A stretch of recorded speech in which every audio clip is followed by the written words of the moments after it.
A small church in Horry County is standing strong tonight after their building was broken into on Christmas night. First off, we want to say happy 4th of July to everyone. And if you're planning on going outside today, which I think most people are, whether it's the beach, a parade, fireworks tonight, it's going to be an okay day for it. Whether you were inside TD Arena today or not, it was truly an emotional day here in the Holy City. I talked to two women who actually live in one of the units above where these shots were fired. That information just coming into our newsroom. The death comes 2 days after the shootings killed 4 Marines and injured 3 others. We now have new details about a crash in Horry County where a woman was found dead in just her underwear in the passenger seat of a car. And on that breaking news, a really sad story we're following tonight out of Conway, where a Conway firefighter was killed while responding to a fire on Hickory Circle this afternoon. That was around 3 o'clock. Right now, though, we do have the death confirmed by the coroner's office, but not the extent of the accident, any information as to how that firefighter was killed. So we hope to get some more information, and we will update you tonight on ABC 15 News at 11. A Tennessee woman was caught off guard and had to deliver her own baby last minute. Fortunately, Megan Whaley is a labor and delivery nurse and was able to put her skills to use. The suspect in that deadly shootout at a Colorado Planned Parenthood clinic is scheduled to have his first court appearance tomorrow afternoon. This as new information reveals what may have motivated the shooter to target that clinic. Fast food or fancy restaurant, you might think one's healthier than the other. We turn now to a woman who broke several barriers, all to serve her country. This morning, her country is now honoring her. As many of you are probably spending the day with family and friends celebrating America's birthday, others donated their time to make sure you truly know what today is about. Black Friday may have come and gone, but this weekend before Christmas has shoppers braving those long lines once again as they check items off their holiday list. This was one Myrtle Beach family's 16th year visiting with Santa, but not just any Santa, the same Santa's helper they've been seeing since 1999. It may sound like common sense, but it's actually pretty easy to forget. You go inside the store, you grab your bags, and you bring them out and you just throw them in your back seat and go on about your shopping. But police say you really need to take time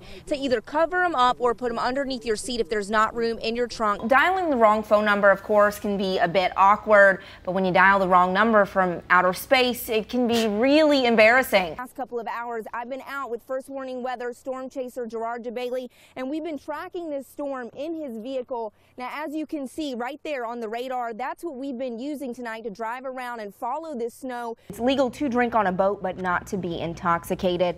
And that's what police say happened in Charlotte this weekend that left a 17-year-old girl dead. The loud noises from fireworks this weekend can also take a toll on your pet's mind. New state champions in tennis are being crowned tonight after a weekend of competitive play in our area. The church filed a report with the Horry County Police Department. We reached out to officers but have yet to hear back about the status of that investigation.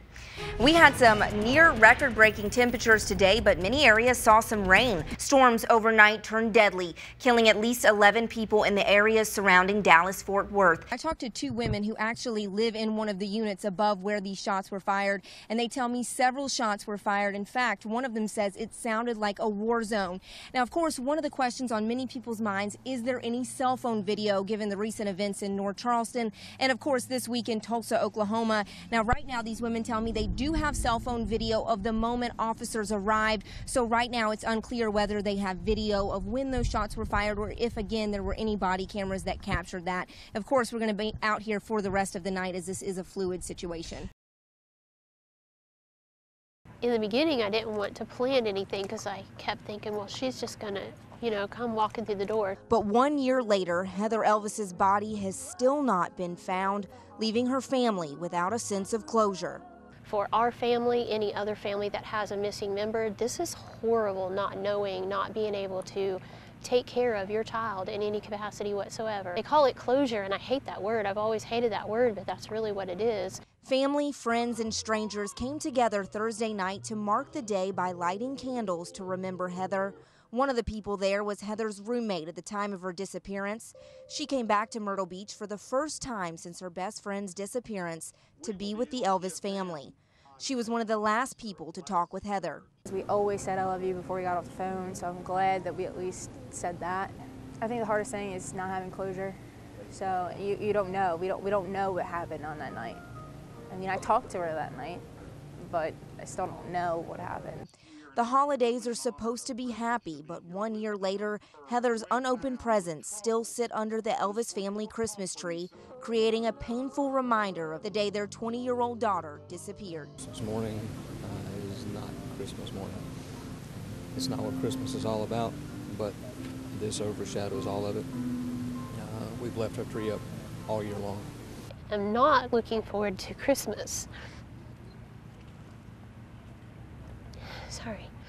Debbie and Terry Elvis say they take one day at a time, but each is difficult not knowing what happened. As a mother, that child that was created in you and that you carried in your arms and you put Band-Aids on and that you hugged, you ache to hold your child again.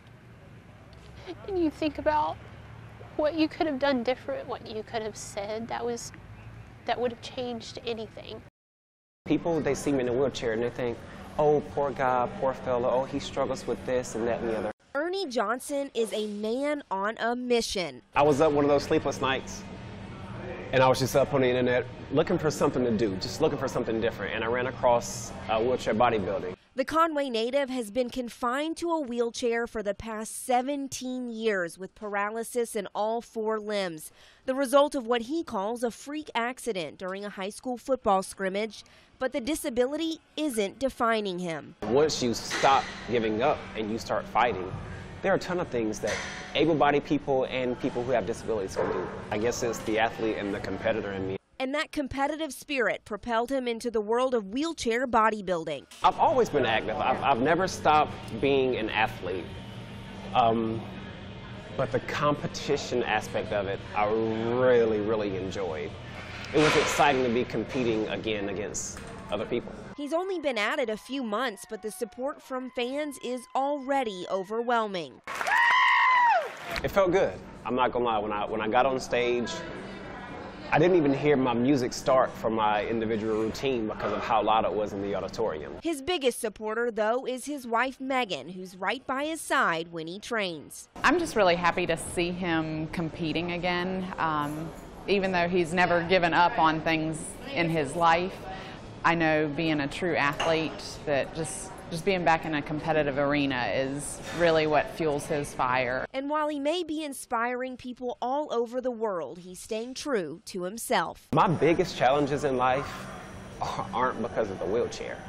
And so when people see me and they say that I'm inspirational, it is a compliment and I do appreciate it. But I just try to be the best me that I can be. In Conway, Alex Heaton, ABC 15.